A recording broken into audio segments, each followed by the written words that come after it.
বিএনপির পতন হয়েছিল 2006 সালে, তারা পালাই নেই।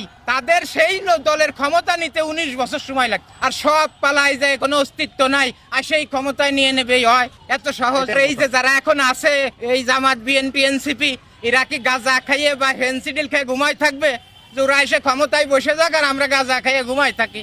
এটা সম্ভব? তারা পাগল আছে যে তারা আসলে আমরা ক্ষমতা ছেড়ে দিলে আমাদের অস্তিত্ব থাকবে না? তা তারা শেষ রক্তবিন্দু বন্ধু দিয়ে তো লড়াই করবে, এর পানির মতো বলে যে এই চলে আসতেছে কালকেই ক্ষমতায়। এত সহজ না ভাই, এইভাবে জীবনেও সম্ভব না। তার একটা লোক নাই, সব পলাতক, এক লুঙ্গি শার্ট করে গেঞ্জি পরে সব ইন্ডিয়ায় পলাই চলে গেছে, লাখ লাখ পাসপোর্ট ভিসাও সাথে নাই, বসে রয়েছে। ওরা সেই ক্ষমতা দখল করে নেবে, হয় না ভাই? ওইসব খাও কথা বলবেন না, কেউ বলেও না যেন।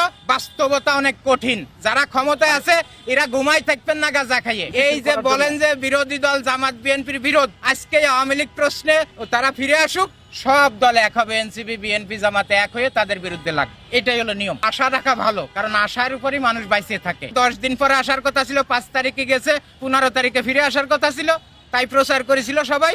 সেই 10 দিন আজ 2 বছরে পরিণত হয়েছে। এরকম আরো কত বছর চলে যাবে এর কোনো হিসাব নাই। বাস্তবতা হলো ওনার বয়স এখন 82 বছর। যদি বাইসে থাকেও, আমি মনে করি নাই, যদি বাইসে থাকেও আরো 8-10 বছর যখন ওইখানে থাকা লাগবে পলাইয়ে, পরিবেশ তৈরি না হওয়া পর্যন্ত, শুনবেন একদিন যে ওখানে কোনো হাসপাতালে মারা গেছে, যদি বাইসে থাকে। তারপর লাশটাও ফিরে আসবে না।